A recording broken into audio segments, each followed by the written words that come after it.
Hello everyone. Friends, last time we completed our chapter 10. So, today we are going to start our new chapter Force and Pressure. It's a very easy chapter for us. इस chapter में interesting एक और बात है, इसके जो examples है वो आप प्रैक्टिकली कर चुके हो. सो ये लेसन आपके लिए बहुत ही इजी होने वाला है. Okay, so let's now we understand. In class 7 you have learned how objects move. Do you recall how we can decide whether an object is moving faster than the other? What does the distance moved by an object is unit time indicate? You also know that a moving object like a ball rolling on the ground slows down. Sometimes it may change its direction of motion, and it is also possible that the ball may slow down and also change its direction. Did you ever wonder that makes an object to slow down or go faster or changes its direction of motion? हमने क्या सीखा पिछले standard में कि अगर कोई material है या कोई ऑब्जेक्ट है, अगर उसकी कंपैरिजन हम दूसरे ऑब्जेक्ट के साथ करें तो वो कैसे ज़्यादा स्पीड से वर्क करता है. ठीक है, मान लीजिए कि कोई बॉल है. ठीक है, तो बॉल क्या है कि ग्राउंड पे जब भी गिरता है तभी वो स्लो हो जाता है, लेकिन साथ साथ उसकी डायरेक्शन में भी क्या होता है, चेंज हो जाता है.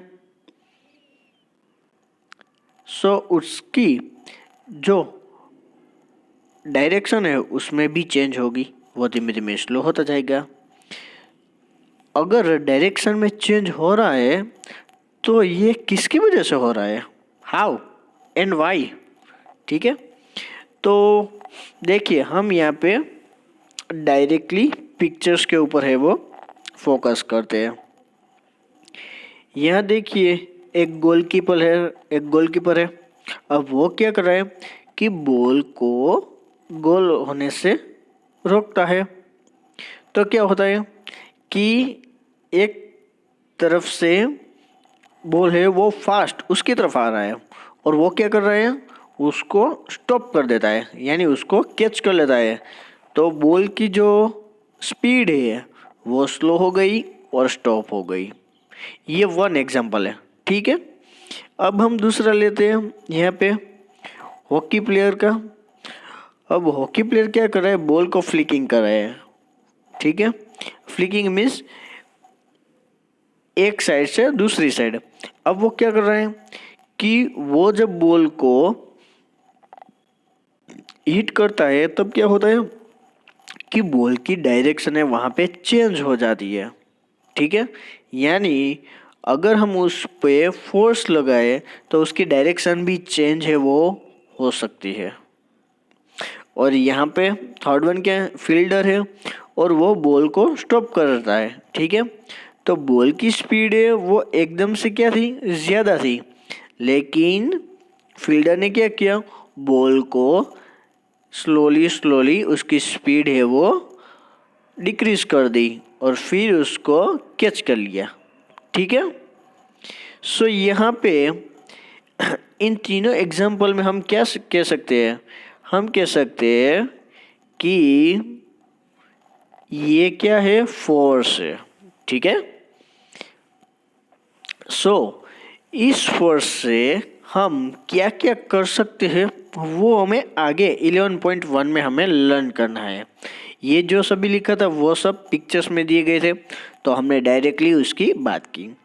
अब यहाँ पे हम फोर्स की बात करते हैं कि हम क्या क्या कर सकते हैं. तो हम कौन सी एक्टिविटी कर सकते हैं, तो पहले है पिकिंग. ठीक है, फिर है ओपनिंग, फिर है शटिंग, किकिंग कर सकते हैं, हिटिंग कर सकते हैं, लाइटिंग कर सकते हैं, फ्लिकिंग कर सकते हैं, पुशिंग कर सकते हैं, पुलिंग भी कर सकते हैं। तो ये सभी जो टास्क है उसको करने के लिए हमें फोर्स की ज़रूरत पड़ती है। फोर्स के बिना ये सब कुछ है वो कुछ नहीं होता है, ठीक है। हम इससे उसकी जो मोशन है, ऑब्जेक्ट की जो मोशन है, हम उसमें चेंज कर सकते हैं। ओके, सो ये सारी जो एक्टिविटी है वो करने के लिए हम एक वर्ड है वो यूज़ कर सकते हैं, और वो हमें पता है क्या है, फोर्स है, ठीक है। तो अब हम यहाँ पे देखते हैं। अब यहाँ पे आपको एक्टिविटी में क्या दिया गया है, देखिए यहाँ पे एक्टिविटी में